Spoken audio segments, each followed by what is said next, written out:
Hoje com o pastor Joseph Prince. Bem, Deus me fez uma promessa. Enquanto eu estava viajando, recentemente, Deus falou, eu vou retornar do livro de Jó. Eu vou te retornar aos dias da tua mocidade. E eu creio que isso vai acontecer conosco. Ele vai nos levar de volta aos dias da nossa mocidade. De qualquer forma que você meditar neste verso, escute bem, é uma palavra de Deus. E Deus falou a Jó, porque eu tenho encontrado um mensageiro. Eu encontrei um remidor, é o que diz no hebraico. Eu encontrei um remidor, um resgate. Sua carne reverdecerá mais do que na mocidade e tornará os dias da sua juventude. É a palavra de Deus, vamos tomar posse. Amém, glória a Deus. Outra coisa que a Bíblia nos fala é que com longura de dia satisfar-lo-ei. Está no Salmo 91 e está depois do Salmo 90. O Salmo 90 diz, e é um salmo de Moisés, o Salmo 90, fala sobre os filhos de Israel no deserto e fala bem assim, os dias do homem são de 70 anos. Alguns, pela sua robustez, chegam a 80. E muitos usam isso como critério e dizem, Deus nos prometeu só 70 ou 80 anos de vida. Mas você tem que entender que estão citando o Salmo 90, um salmo de Moisés, que fala dos filhos de Israel que estavam sob julgamento. E se você ler os versículos anteriores, quando ele diz 70 ou 80 anos de idade, você vai ver que diz, da ira de Deus, somos consumidos por tua ira. E depois, o furor. Neste versículo fala sobre a ira de Deus e o furor de Deus. Então não estamos no Salmo 90, estamos no Salmo 91, com longura de dias, fartá-lo-ei. Posso ouvir um amém? Glória a Deus. E é importante liberar a sua fé e crer em Deus, porque o fato é que a fé não faz acontecer, como falei recentemente. Vamos fazer uma revisão, porque estamos continuando da semana passada, sobre o que falamos. A fé não faz que a existência do sol seja real, mesmo não sentindo o sol agora, porque estamos neste prédio, o sol é real. Se você acreditar ou não acreditar, a sua crença ou descrença não faz isso real ou não real. Mas a sua fé é como uma janela que permite que a luz e o calor entrem. Posso ouvir um amém? Entenda isso sobre a fé. A fé é algo que vem de Deus e não da parte do homem. Isso é fé. Mas se você faz a fé algo que você tem que trabalhar nela, então a fé se torna uma parede, uma divisão entre você e Deus, ou você e aquilo que Deus tem para você. Sim, é pela graça, pela fé, mas até essa fé é um dom de Deus. E não temos que focar na janela. Amém? O nosso foco deve estar no fato de que o sol está brilhando. Amém? Glória a Deus. E a janela não cria o calor, não cria tampouco a luz. Permite que a luz e o calor entrem num cômodo. Amém? Então saiba, eu quero construir grandes janelas. Certo? Então não foque na fé e não faça isso uma divisão entre você e Deus. E lembre-se sempre disso quando você está pedindo um milagre, olhe para o Senhor. E como eu disse recentemente, o sangue salva. E não somente salva, mas o sangue cura. Mas quando você crê que o sangue cura, quando toma a Santa Ceia, e você crê que o sangue cura, Deus olha para você e diz, isso é fé, meu filho. Mas você não pode dizer, eu tenho fé no sangue. A minha parte é dizer, o sangue salva, o sangue cura. E Deus então pode dizer, isso é fé, meu filho. Qual é a minha parte? É crer que o sangue somente salva, que somente o sangue cura, amém? Então Deus pode dizer, isso é fé, meu filho. E nós falamos tanto sobre a fé, que a fé se tornou até uma parede que nos separa do nosso milagre. O que aprendemos recentemente também é isso, que os primeiros dois grupos que vão entrar no lago de fogo, no Apocalipse 21, são os medrosos e os descrentes. Muito antes dos traficantes de drogas, muito antes dos promíscuos, que no grego é pornós. Isso te mostra que é imoralidade sexual. Muito antes desses pecados, dos que vão para o lago de fogo, a Bíblia fala sobre os primeiros grupos de descrentes e medrosos. Eu estou revisando E vamos continuar, ok? E as pessoas não consideram isso pecado, medo e descrença. Mas esses são os dois grupos que vão na frente do resto. Até antes dos pornós que vão para o lago de fogo. E a igreja fala tanto sobre o pecado que nos esquecemos que essas atitudes que são pecados interiores, que Deus diz que são piores do que as outras coisas, porque o medo e a descrença são as mães de todos os pecados. Porque através do medo não temos o suficiente, temos medo de ficar para trás, por isso tomamos atalhos, enganamos, mentimos, porque não cremos que Deus vai prover. Os dois primeiros grupos são de medrosos e descrentes. E perguntamos o seguinte sobre a confissão de pecado. Como ensinaram? Nos ensinaram que se não confessarmos os nossos pecados, Deus não vai nos perdoar. Olha, eu creio em confissão de pecados. Temos até um vídeo pequeno que eu coloquei no YouTube recentemente, chamado Joseph Prince crê na confissão de pecados. Porque tem gente lá fora que diz que eu não creio. Não, não, não. Eu creio na confissão de pecados, mas a palavra confessar é homologio. Logos, homo, quer dizer a mesma palavra. Falar a mesma coisa que Deus fala sobre o nosso pecado. E quando peca, você deve dizer, é pecado. Não o negamos. Número 2. Deus o perdoou. Isso é dizer a mesma coisa que Deus, porque Cristo já pagou o preço por isso. Para Deus custou o seu próprio Filho. Amém. Fez o Senhor sofrer muito. Alguns dias atrás eu estava assistindo o filme A Paixão de Cristo de novo, e eu fiquei ali e eu chorei de novo, e mais uma vez eu senti novamente um toque, porque a cruz se tornou fresca na minha mente novamente. Paulo disse aos Gálatas, quem vos enganou para não obedecerdes à verdade, que é o Evangelho, cujos olhos Jesus Cristo foi evidentemente crucificado entre vós, e os Gálatas não estavam lá quando Jesus foi crucificado. Mas quando ele pregava de uma maneira muito gráfica. Quando Paulo pregou a eles, e eles viram Jesus ser crucificado quando Paulo pregou para eles.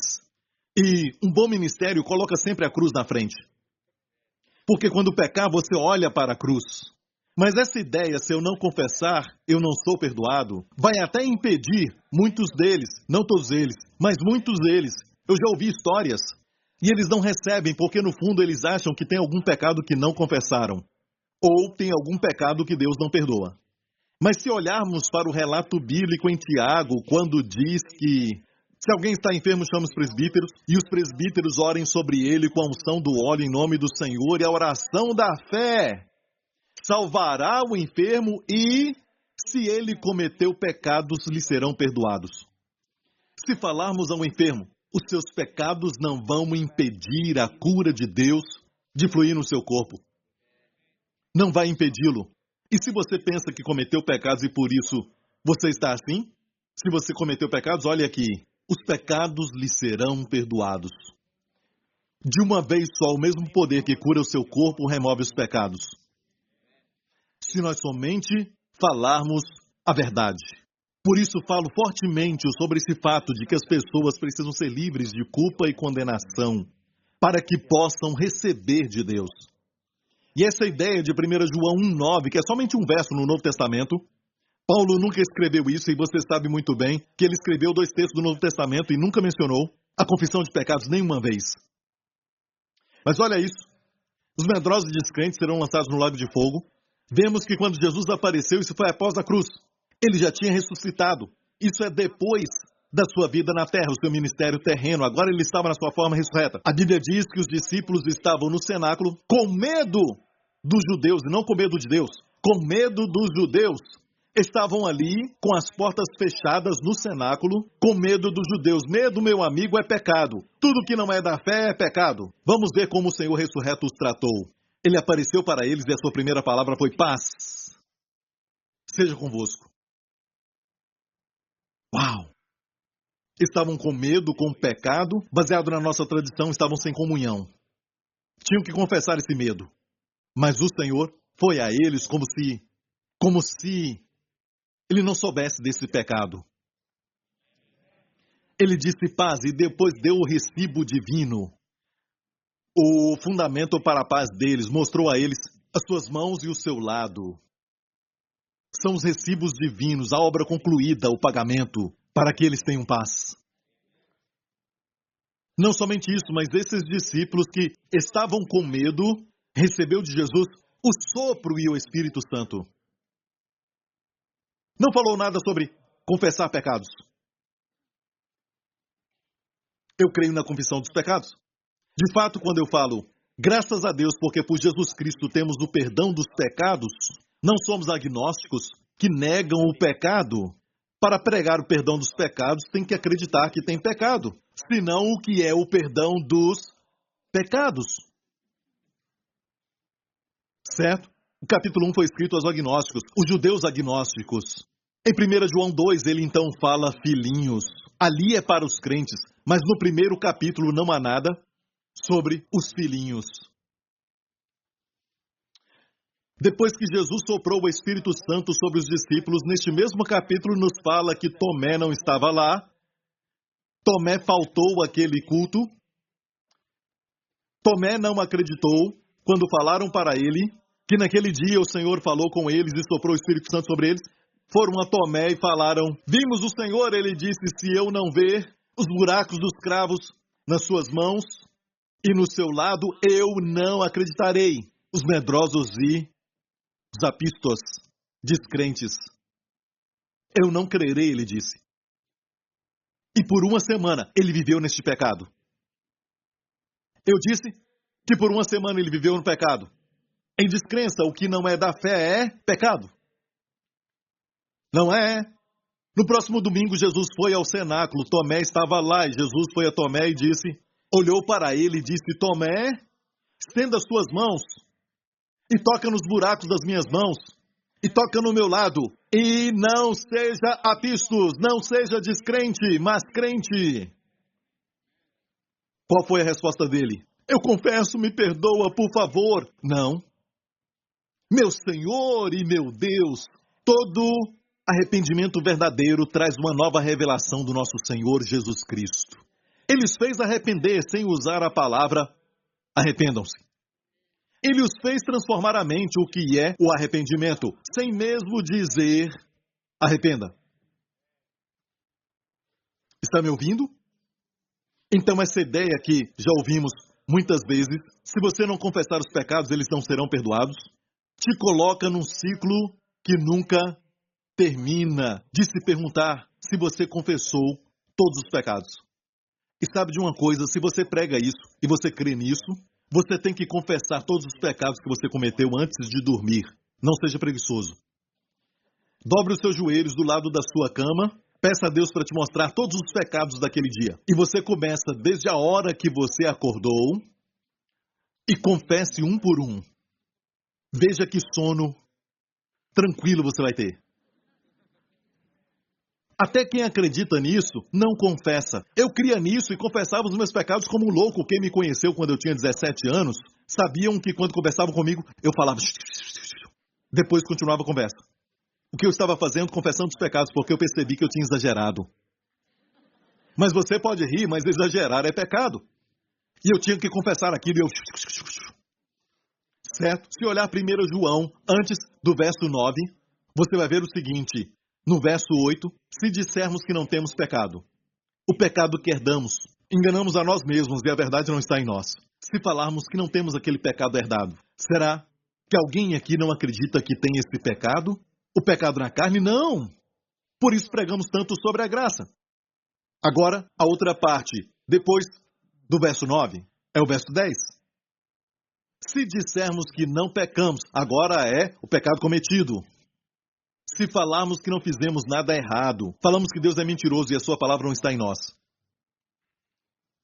Está me ouvindo, igreja? Amém? Então, como você pode explicar em 1 João, capítulo 2, que ele escreveu logo depois de 1 João 1,9? Alguns versos depois de 1 João 1,9. É a primeira vez que menciona filhinhos. Eu já falei sobre isso e continuo repetindo. A epístola inteira não foi escrita aos agnósticos. Só o capítulo 1, e por isso começa dizendo que o que temos visto, os nossos olhos contemplaram, as nossas mãos tocaram. Lembra o que Jesus disse para Tomé? Toque em mim. Um espírito não tem carne e ossos. É o mesmo pensamento de João que escreveu isso aqui. João disse, o tocamos, até Tomé tocou nele. O sentimos, ele não era um fantasma? Porque os agnósticos dizem que Cristo não veio em carne. Ele veio em espírito. Não havia corpo. Eles dizem isso e negam que tem pecado. Então, 1 João foi escrito primeiramente para os agnósticos judeus.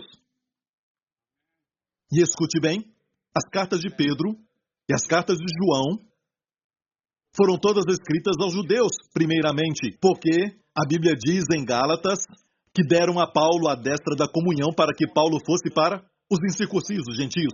Eles, Pedro, Tiago e João, aos circuncisos. Então, quando ler essas cartas, você tem que entender, era para os judeus. E se alguém falar, pastor, 1 João 1,9 a confessar os pecados, você admite que tem pecado, está no tempo presente. Eu vou então dizer, em Marcos capítulo 1, vamos ler isso, Marcos capítulo 1, sobre João Batista e toda a província da Judéia e os de Jerusalém, iam ter com ele, todos eram batizados por ele no Rio Jordão, confessando os seus pecados. Eram salvos? Eu não creio que eram. Ainda não tinham conhecido a Cristo. Os judeus que iam ter com João Batista iam ter com João para serem batizados, confessando os seus pecados. E olha isso, confessando está no tempo presente no grego. Quer dizer que eles estão ainda no Rio Jordão até os dias de hoje, confessando seus pecados? Não, tempo presente também quer dizer que aquilo é característico. Tempo presente não quer dizer sempre que aquilo está acontecendo, certo? Mas uma ação contínua, mas quer dizer também que é algo característico, como o sangue de Jesus que nos limpa de todo pecado. Você diz, algo como sabão? Limpa. O sangue de Jesus limpa. Os dois no grego estariam no tempo presente. Mostra a característica. Você está entendendo?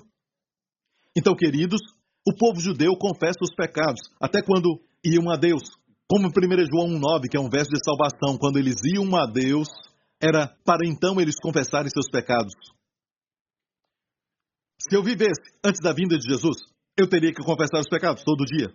E não só isso, de quando em quando levaria um cordeiro.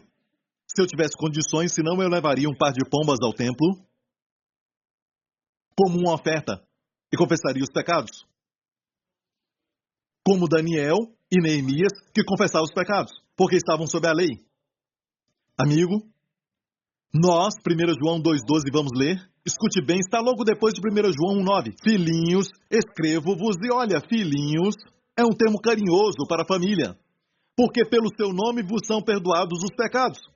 E perdoados ali está no tempo perfeito, que não pode ser repetido porque os pecados do passado, presente e futuro. Ei, João, você não acha isso perigoso porque está escrevendo esta carta para pessoas e vai demorar alguns dias para sua carta chegar a eles? E como pode então dizer isso, falar o seguinte completamente para essas pessoas, sem nenhuma qualificação, dizer para essas pessoas que os seus pecados já foram perdoados, se eles somente crerem em Jesus? Talvez um deles acordou esta manhã e teve uma discussão, uma briga com o cônjuge. Talvez alguém sentiu alguma amargura e teve um problema no seu relacionamento com um irmão em Cristo. Ei, João, como você fala isso?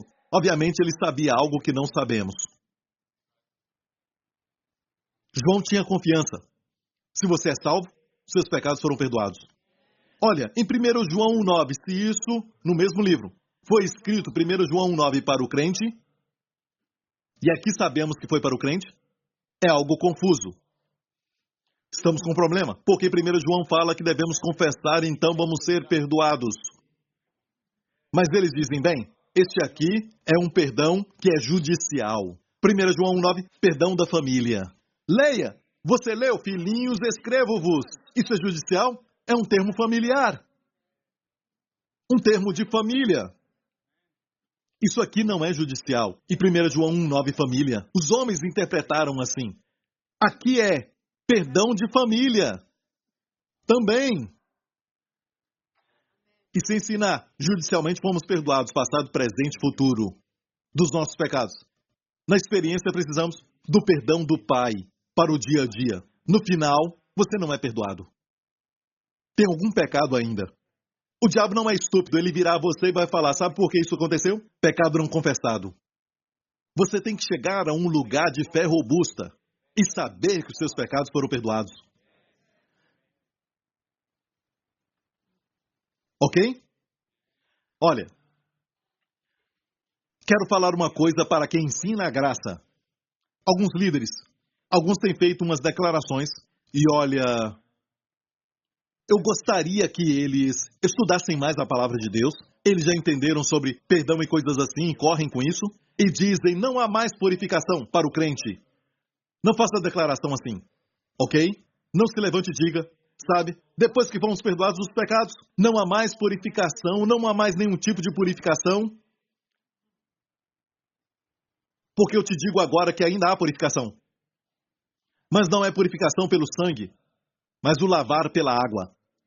E é uma mensagem para a igreja. É o que eu vou falar hoje. Pronto? Então vamos para João 13, e eu quero começar dizendo que isso não tem nada a ver com 1 João 1,9. E alguém pode dizer, olha, isso é outra purificação. Não. 1 João 1,9 te faz lembrar dos seus pecados. Como eu falei, é um verso para salvação. Eu devo confessar os meus pecados hoje, Joseph Prince. Você confessa os pecados? Sim. Mas eu falo assim, pai, eu fiz isso agora. Eu falo para o pai, posso até pedir desculpas, tudo bem? Quando você está na presença de alguém que te ama, você pode ser sincero. Mas eu não confesso para ser perdoado, eu estou confessando porque eu fui perdoado. Ok? Então entenda que eu não sou contra isso, ok? Lembre-se disso. Mas olha, ainda há uma purificação, mas uma purificação que não faz te lembrar do pecado. Eu tenho que falar isso antes de falar sobre o lavar da água. Hebreus 10 nos fala que todos os sacrifícios no dia da expiação, ou durante a Páscoa, ou durante os dias de festa, diz que todos os sacrifícios de cordeiros ali, milhares e milhares em mais de 1500 anos, oferecidos nos altares judeus, não podem fazer o que o sangue de Jesus fez. E o que o sangue de Jesus fez por nós? Leia. De outra maneira teriam deixado de se oferecer. Porque purificados uma vez os ministrantes, hapax no grego, que quer dizer uma vez para sempre. Purificados uma vez os ministrantes, nunca mais teriam consciência de pecado. Hoje dizem que o ensinamento que te faz não ter mais consciência de pecado é um ensinamento perigoso. Mas olha aqui na Bíblia, que foi inspirada por Deus, que é para nós uma fonte de vida, porque toda palavra é importante. Cada detalhe, cada pedaço da palavra de Deus. Para o Filho de Deus, que sabe que foi inspirado por Deus, ele toma posse disso e medita nisso.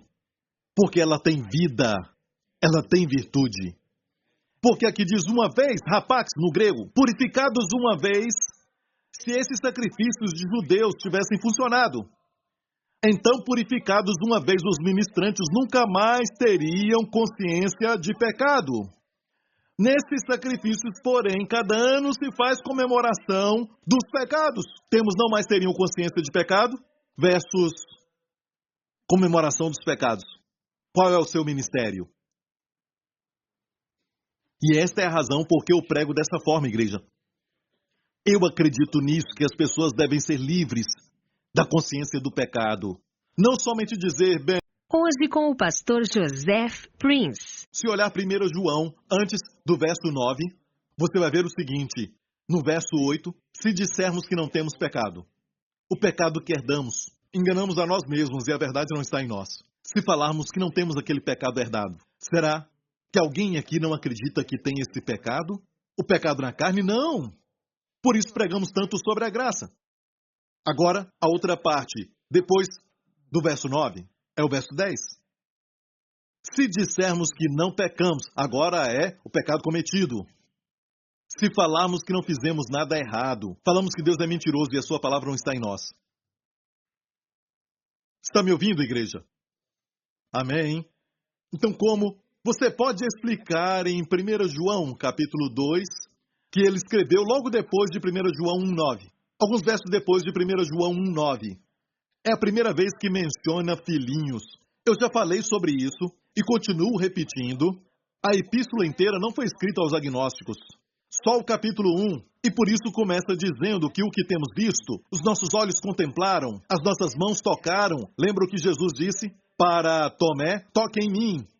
Um espírito não tem carne e ossos. É o mesmo pensamento de João que escreveu isso aqui. João disse, o tocamos, até Tomé tocou nele. O sentimos, ele não era um fantasma? Porque os agnósticos dizem que Cristo não veio em carne. Ele veio em espírito. Não havia corpo. Eles dizem isso e negam que tem pecado. Então, 1 João foi escrito primeiramente para os agnósticos judeus. E escute bem, as cartas de Pedro e as cartas de João foram todas escritas aos judeus, primeiramente, porque a Bíblia diz em Gálatas que deram a Paulo a destra da comunhão para que Paulo fosse para os incircuncisos, gentios. Eles, Pedro, Tiago e João, aos circuncisos. Então, quando ler essas cartas, você tem que entender, era para os judeus. E se alguém falar, pastor, 1 João 1,9 é confessar os pecados, você admite que tem pecado, está no tempo presente. Eu vou então dizer, em Marcos capítulo 1, vamos ler isso, Marcos capítulo 1, sobre João Batista e toda a província da Judéia e os de Jerusalém, iam ter com ele, todos eram batizados por ele no Rio Jordão, confessando os seus pecados. Eram salvos? Eu não creio que eram. Ainda não tinham conhecido a Cristo. Os judeus que iam ter com João Batista iam ter com João para serem batizados, confessando os seus pecados. E olha isso, confessando está no tempo presente no grego. Quer dizer que eles estão ainda no Rio Jordão até os dias de hoje, confessando seus pecados? Não, tempo presente também quer dizer que aquilo é característico. Tempo presente não quer dizer sempre que aquilo está acontecendo, certo? Mas uma ação contínua, mas quer dizer também que é algo característico, como o sangue de Jesus que nos limpa de todo pecado. Você diz, algo como sabão? Limpa. O sangue de Jesus limpa. Os dois no grego estariam no tempo presente. Mostra a característica. Você está entendendo? Então, queridos, o povo judeu confessa os pecados, até quando iam a Deus. Como 1 João 1,9, que é um verso de salvação, quando eles iam a Deus, era para então eles confessarem seus pecados. Se eu vivesse antes da vinda de Jesus, eu teria que confessar os pecados todo dia. E não só isso, de quando em quando levaria um cordeiro. Se eu tivesse condições, senão eu levaria um par de pombas ao templo, como uma oferta, e confessaria os pecados. Como Daniel e Neemias, que confessavam os pecados, porque estavam sob a lei. Amigo, nós, 1 João 2,12, vamos ler. Escute bem, está logo depois de 1 João 1,9. Filhinhos, escrevo-vos, e olha, filhinhos é um termo carinhoso para a família, porque pelo seu nome vos são perdoados os pecados. E perdoados ali está no tempo perfeito, que não pode ser repetido porque os pecados do passado, presente e futuro. Ei, João, você não acha isso perigoso porque está escrevendo esta carta para pessoas e vai demorar alguns dias para sua carta chegar a eles? E como pode então dizer isso, falar o seguinte completamente para essas pessoas, sem nenhuma qualificação, dizer para essas pessoas que os seus pecados já foram perdoados, se eles somente crerem em Jesus? Talvez um deles acordou esta manhã e teve uma discussão, uma briga com o cônjuge. Talvez alguém sentiu alguma amargura e teve um problema no seu relacionamento com um irmão em Cristo. Ei, João, como você fala isso? Obviamente ele sabia algo que não sabemos. João tinha confiança. Se você é salvo, seus pecados foram perdoados. Olha, em 1 João 1,9, se isso, no mesmo livro, foi escrito 1 João 1,9 para o crente, e aqui sabemos que foi para o crente, é algo confuso. Estamos com um problema, porque 1 João fala que devemos confessar, então vamos ser perdoados. Mas eles dizem, bem, este aqui é um perdão que é judicial. 1 João 1,9, perdão da família. Leia! Você leu, filhinhos, escrevo-vos. Isso é judicial? É um termo familiar. Um termo de família. Isso aqui não é judicial. E 1 João 1,9, família. Os homens interpretaram assim. Aqui é perdão de família. Também. E se ensinar, judicialmente fomos perdoados, passado, presente e futuro, dos nossos pecados. Na experiência, precisamos do perdão do Pai para o dia a dia. No final, você não é perdoado. Tem algum pecado ainda. O diabo não é estúpido, ele virá a você e vai falar, sabe por que isso aconteceu? Pecado não confessado. Você tem que chegar a um lugar de fé robusta e saber que os seus pecados foram perdoados. Ok? Olha, quero falar uma coisa para quem ensina a graça. Alguns líderes, alguns têm feito umas declarações e olha, Eu gostaria que eles estudassem mais a palavra de Deus. Eles já entenderam sobre perdão e coisas assim e correm com isso. E dizem, não há mais purificação para o crente. Não faça declaração assim, ok? Não se levante e diga, sabe? Depois que fomos perdoados dos pecados, não há mais purificação, não há mais nenhum tipo de purificação.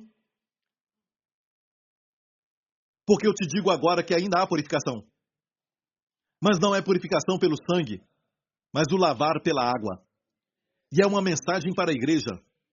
É o que eu vou falar hoje. Pronto? Então vamos para João 13. E eu quero começar dizendo que isso não tem nada a ver com 1 João 1,9. E alguém pode dizer, olha, isso é outra purificação. Não, não, não. 1 João 1,9 te faz lembrar dos seus pecados. Como eu falei, é um verso para salvação. Eu devo confessar os meus pecados hoje, Joseph Prince. Você confessa os pecados? Sim. Mas eu falo assim, pai, eu fiz isso agora.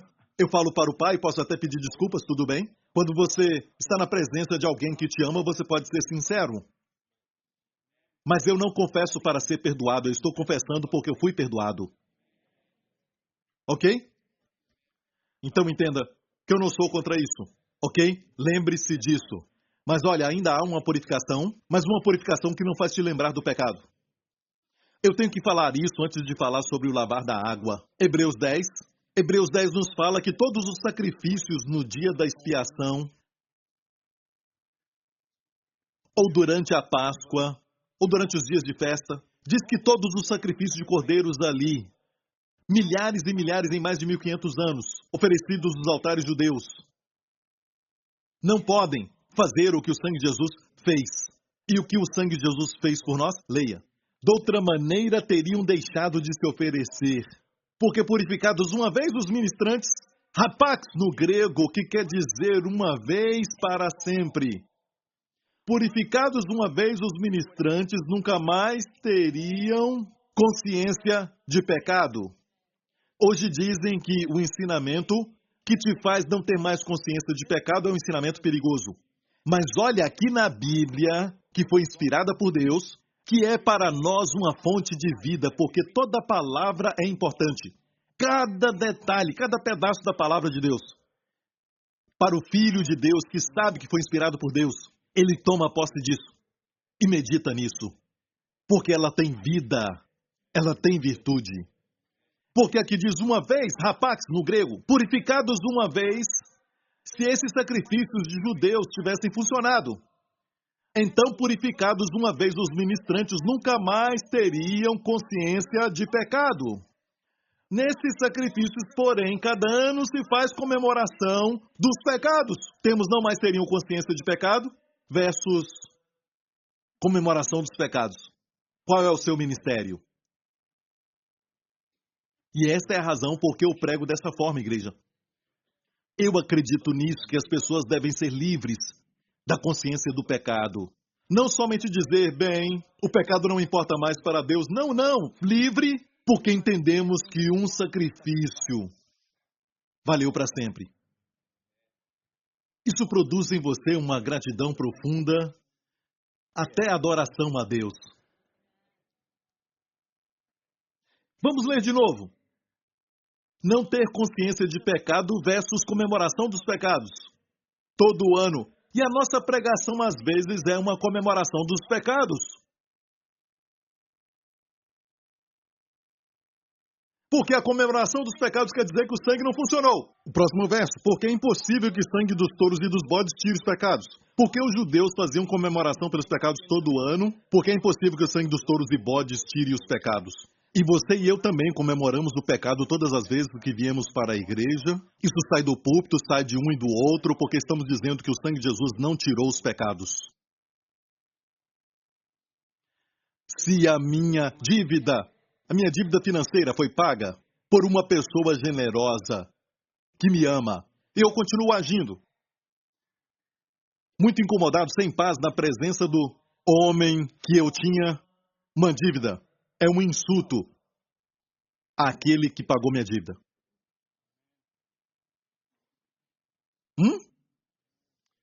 Mas ainda há purificação? Aqui é consciência de pecado que não temos mais. Ainda existe. E é por falta de conhecimento disso que muitos no corpo de Cristo estão doentes. Escute bem isso. Olha, o corpo de Cristo sabe sobre o perdão através do sangue, mas não conhecem se lavar diário pela palavra de Deus. Eu vou te falar o que já foi feito até agora, o que Jesus está fazendo, número 2, e qual é a natureza dessa água antes de você sair. E te digo isso, se você entender isso, não somente essa purificação da água vai te lavar das impurezas diárias, e elas existem, mas vão te manter saudável. Então vamos a João 13. Ora, antes da festa da Páscoa, sabendo Jesus, isso foi no cenáculo, antes de Jesus ser traído, na verdade no processo da traição, sabendo Jesus que já era chegada a sua hora de passar deste mundo para o Pai, como havia amado os seus que estavam no mundo, amou-os até o fim. Aqui não está falando de tempo, mas um outro tipo de medida. Ele amou de forma extraordinária. Isso é tão lindo. Quando ele viu a cruz na sua frente, ele sabia que eles iam ficar sem um pastor. Ele sabia que Satanás tinha entrado em Judas. Ele os amou, e aqui fala que os amou até o fim. Isso é lindo. É como quando você vai viajar por um longo tempo. Você olha para o seu filho e você o abraça por muito tempo. Naquele momento você o amou até o fim. Não uma questão de tempo no grego, mas de medida. E acabada a ceia, eu não sei por que falaram isso, porque no grego, na verdade, fala que a ceia ainda estava acontecendo. Kinomai. Outras versões também falam isso. Tendo já o diabo posto no coração de Judas Iscariotes, filho de Simão, que o traísse, Jesus, sabendo que o Pai tinha depositado nas suas mãos todas as coisas e que havia saído de Deus e ia para Deus, levantou-se da ceia, tirou as vestes e, tomando uma toalha, cingiu-se. Pare um pouco. Levantou-se da ceia. Há algo lindo aqui em termos de tipo. Ele estava prestes a morrer na cruz e voltar para o Pai. Levantou-se da ceia, a ceia, o memorial da sua morte. Ele levantou da morte, é uma figura da ressurreição. O que ele ia fazer quando ele ressuscitasse? Olha o que ele fez. Tirou as suas vestes e tomou uma toalha. E cingiu-se. Ele tomou as roupas de um servo. Isso não é lindo? É por isso que João, no livro do Apocalipse, o viu. E esse João reclinava no seu peito. Esse João se chamava o discípulo a quem Jesus ama. E quando ele viu o seu mestre cheio de glória, caiu aos seus pés como morto. E a Bíblia diz que ele o viu vestido com uma roupa, dessa vez uma roupa dourada. Mesmo no céu, ele ainda serve. Temos 4 evangelhos que mostram diferentes aspectos de Jesus: Mateus, Marcos, Lucas e João. Mateus o mostra como um rei. É por isso que Mateus começa dizendo a geração de Jesus Cristo, filho de Davi, filho de Abraão. Espera um pouco. Filho de Davi primeiro, depois filho de Abraão? Você não sabe que Abraão veio antes de Davi? Mas diz o filho de Davi, o filho de Abraão. Por quê? Porque Davi foi o rei. E Abraão, para quem a promessa foi dada, é o livro do rei. E o sermão da montanha foi a constituição do rei. Amém? E como o rei usa o seu poder, a primeira coisa que fez, depois do sermão ele desceu uma montanha e usou seu poder para limpar, para curar. Suas palavras para encorajar, para edificar. Que rei! Que rei! No Evangelho de Marcos, não temos a sua linhagem real mencionada, porque um servo, e é assim que Marcos mostra Jesus como um servo. Por isso o Evangelho de Marcos começa com o seu ministério. No capítulo 1 do Evangelho de Marcos, imediatamente ele saiu da água, de repente ele fez isso, de repente ele fez aquilo. Por quê? É uma figura do trabalhador, o trabalhador incansável. No Evangelho de Lucas, ele é mostrado como homem. E porque ele é homem, ele tinha ancestrais, no termo da sua família natural, Maria e José, e mostra até chegar em Adão. Enquanto em Mateus só mostra até chegar em Abraão. E depois o Evangelho de João, que o mostra como Deus, não mostra nenhum título. Deus não tem nenhum título. Começa no princípio era o Verbo, e o Verbo estava com Deus, e o Verbo era Deus. O Verbo se tornou carne e habitou entre nós. Amém? Então as 4 faces do tabernáculo, isso estava no véu, você encontraria isso em todos os lugares do tabernáculo. Você ia ver a face do leão. O Evangelho de Mateus, o rei da selva. E depois a face do boi, o trabalhador incansável. Depois a face do homem, no véu. A face do homem é o Evangelho de Lucas. Depois tem a face da águia, Deus no céu. Uau, me perdoa, me distraí. Com a beleza do Senhor Jesus. Ele ressuscitou. E você percebeu que o final de todos os evangelhos são interessantes? Em Mateus, no último capítulo, depois que ele ressuscitou, ele não volta ainda para o céu. Ele fica na terra, dando aos discípulos a grande comissão de ir por todo o mundo, como se ainda estivesse na terra, porque é o evangelho do rei. Termina ali com ele a sua comissão. Certo? E no evangelho de Marcos, como termina? Termina com os discípulos saindo e o Senhor cooperando com eles. O último verso do último capítulo de Marcos, o Senhor cooperando com eles, com sinais e maravilhas, confirmando a palavra. E agora, mesmo no céu, João o viu, com vestimenta dourada, ainda te servindo. É orgulho se você não permitir que ele te sirva. E o que ele quer fazer? Ele está prestes a fazer algo agora. Ele está prestes a fazer algo agora que muitos de nós pensamos que entendemos. Muitos da igreja pensam que entendem, mas não entendem. E nós, às vezes, até praticamos essa questão de lavar os pés, sabe? Nós lavamos os pés uns dos outros. E eu não estou zombando disso, mas se fosse somente o lavar dos pés naturalmente, porque Jesus falou para Pedro, quando ele falou, não lava só os meus pés, Jesus disse, o que eu faço agora, vocês não entendem, mas vão entender mais tarde. Pedro não sabia o que era lavar os pés? Obviamente, então tem um significado mais profundo para o lavar dos pés. Vamos continuar. Levantou-se da ceia, tirou as vestes, tomando uma toalha, cingiu-se. Depois deitou água numa bacia e começou a lavar os pés dos discípulos. Ele está falando aqui do que ele está fazendo agora no céu, depois da ressurreição. Depois deitou água numa bacia e começou a lavar os pés aos discípulos e enxugar-lhes com a toalha com que estava cingido. De que forma estava cingido? Talvez como um cinto. Ele pegou a toalha, porque ele tinha tirado a sua roupa, sabe, aquela túnica exterior, e então os seus músculos mostrando, depois de trabalhar por 30 anos como um carpinteiro, ele se ajoelhou e geralmente esse tipo de tarefa, sabe, em Israel, isso acontece muitas vezes porque eles usavam só sandálias, ok? E andavam nas ruas poeirentas de Israel, e você sabe como é, se já foi lá, ok? E quando chegavam em casa, os pés estavam sujos. Então aquele escravo que tinha os piores trabalhos e que servia naquela casa, ele cumpria então com essa tarefa de lavar os pés daqueles que chegavam. Então olharam uns para os outros e disseram, não, eu não. Eu vi Jesus no Monte da Transfiguração, olhou para Tomé e Tomé disse, eu duvido que seja eu. Então olha, Jesus pegou água, que foi um ato simbólico, Jesus fez isso a propósito, certo? Ele se cingiu com uma toalha, diga toalha, e começou a lavar os pés dos discípulos e a enxugar-los com a toalha com que estava cingido. Vou falar rapidamente por causa do tempo. Lavar os pés dos discípulos foi uma forma de pregar, foi uma forma de ensinar algo. Se toda manhã você passa um tempo lendo a palavra de Deus, meditando, ou até um devocional, algum estudo, e seja o que for, você está se expondo a essa bacia de água. Está me ouvindo? E é o que lava os seus pés.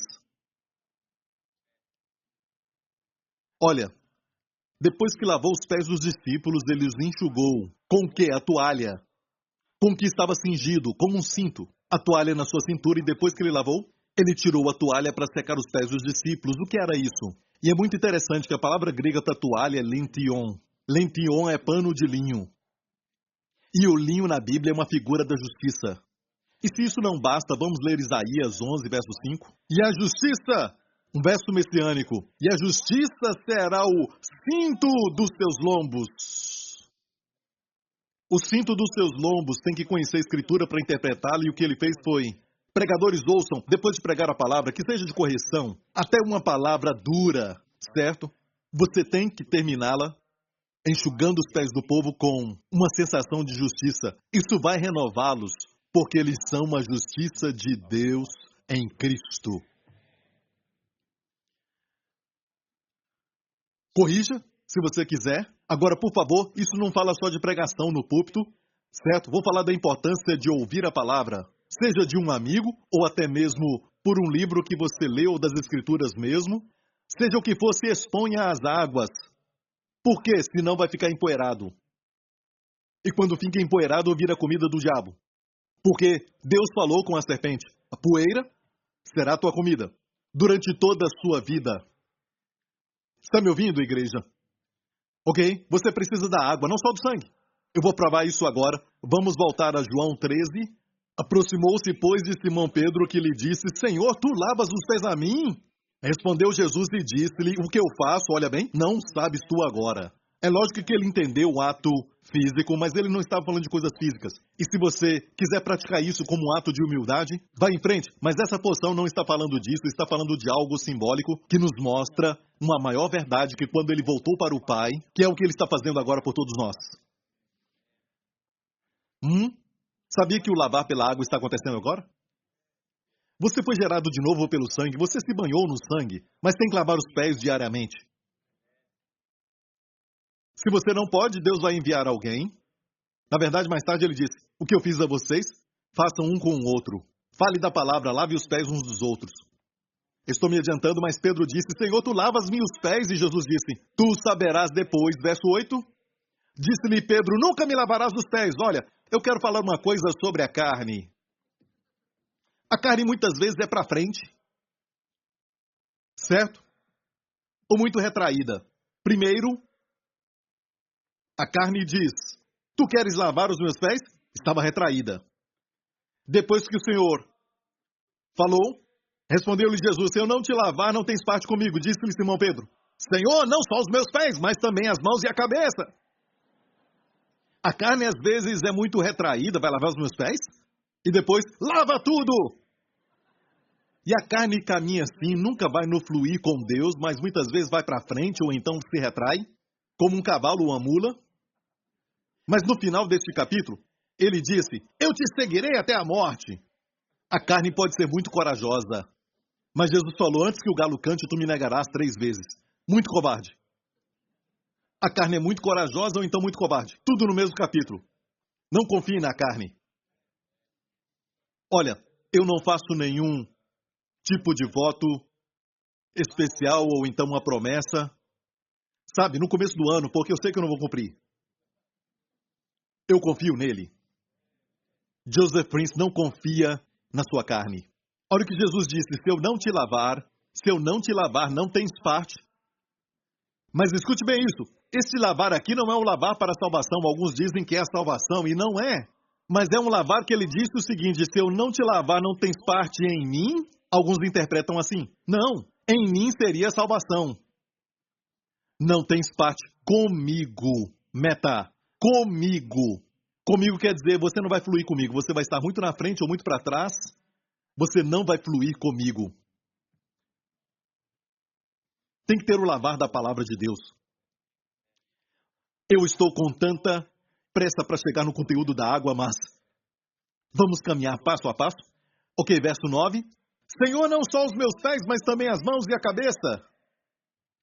Quero falar algo aqui para vocês. Neste relato, você vai ver que alguns dos discípulos, seja Tomé, meu Senhor e meu Deus, ou Pedro aqui neste capítulo, que o chama de Senhor, Senhor, Senhor. Uma coisa é os escritores dos evangelhos dizer Jesus foi aqui, Jesus falou aquilo, Jesus esteve ali, esteve lá. Mas eu acho que seria bom para nós. Não tem nada errado em dizer Jesus, Jesus, nada errado com isso. Ele não se importa, é o seu nome, mas o fato é que você também fala frequentemente Senhor. Senhor.